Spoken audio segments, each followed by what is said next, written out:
लोक जनशक्ति पार्टी रामविलास की ओर से डॉक्टर बी.आर. अंबेडकर की जयंती को बड़े ही श्रद्धाभाव के साथ मनाया।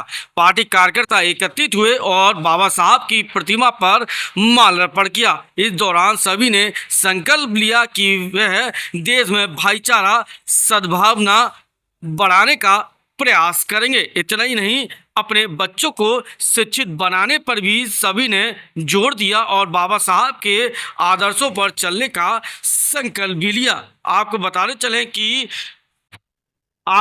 चले कि बाबा साहब की प्रतिमा पर माल्यार्पण करने से पहले पार्टी कार्यकर्ताओं की ओर से क्षेत्र में एक रैली निकाली गई। बाबा साहब के संदेशों और आदर्शों से सभी को रूबरू कराया गया। इस दौरान लोक जनशक्ति पार्टी के कार्यकर्ताओं ने लगभग 2 घंटे तक क्षेत्र में भ्रमण भी किया। आज हम लोक जनशक्ति पार्टी रामविलास की तरफ से हमारे संविधान रचयिता, हमारे भारत देश की शान बाबा साहेब डॉक्टर भीमराव अम्बेडकर जी की 135वीं जयंती पर हम सभी देशवासियों को पहले तो हार्दिक बधाई और अभिनंदन स्वागत करते हैं। और मैं ये कहना चाहता हूं कि हमारे देश के संविधान के रचयिता श्री भीमराव अम्बेडकर जी, बाबा साहेब, जो उन्होंने संविधान को लिखा,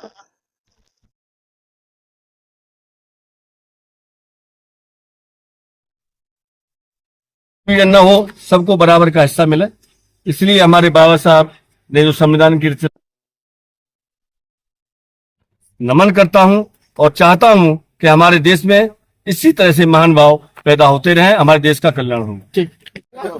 नरेंद्र सिंह चक, महानगर अध्यक्ष, लोक जनशक्ति पार्टी रामविलास। क्या कहना चाहेंगे आज हमने बाबा साहब भीमराव अम्बेडकर का जन्मदिन 135वां मनाया है और बाबा साहब गरीबों के लिए उन्होंने बहुत अच्छे काम किए हैं और गरीबों के मसीहा थे।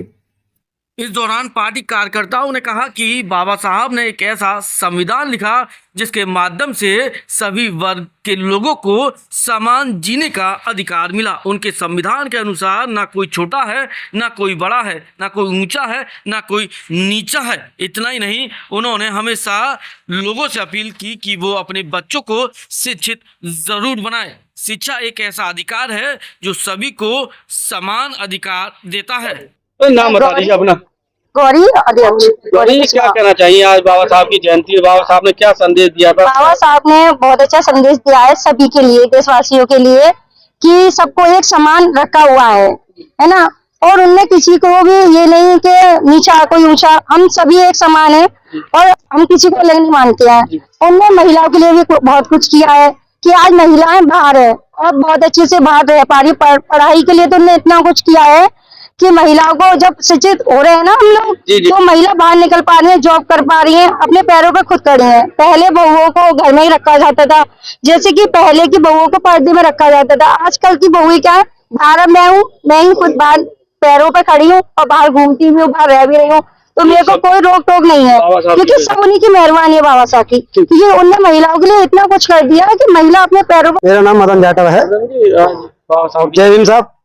और हम तो ये चाहते हैं कि सभी लोग अपने बच्चों को मेहनत मजदूरी करके इतना पढ़ा रहे हो, आप काबिल बना रहे हो, हर व्यक्ति को काबिल बनाओ। तो जैसे ये हमारे अंदर कोई जात वाली बात नहीं है, हम सभी धर्म को कहते हैं, सभी धर्म अपने बाबा साहब को मानो और आगे बढ़ो।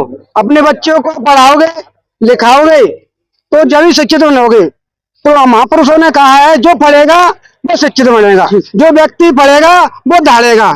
यानी कि अपने बच्चों को मेहनत मजदूरी करो और पढ़ाओ। वो आज जो बाबा साहब की जयंती है ना, वो 193 देशों में, कुछ लोग कहते हैं कि बाबा साहब की जयंती हमारे भारत से अलग दूर नहीं कहीं नहीं मनती है, तो उनको बताना चाहते हैं 193 देशों में बाबा साहब की जयंती मनती है।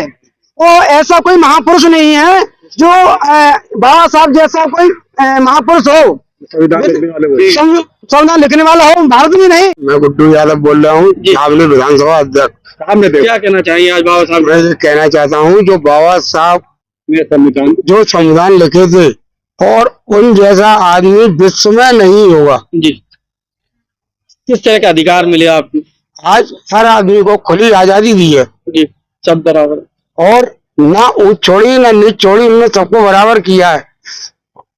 उन जैसा बाबा साहब जैसा कोई भी विश्व में नेता या कोई भी नहीं है। ठीक है।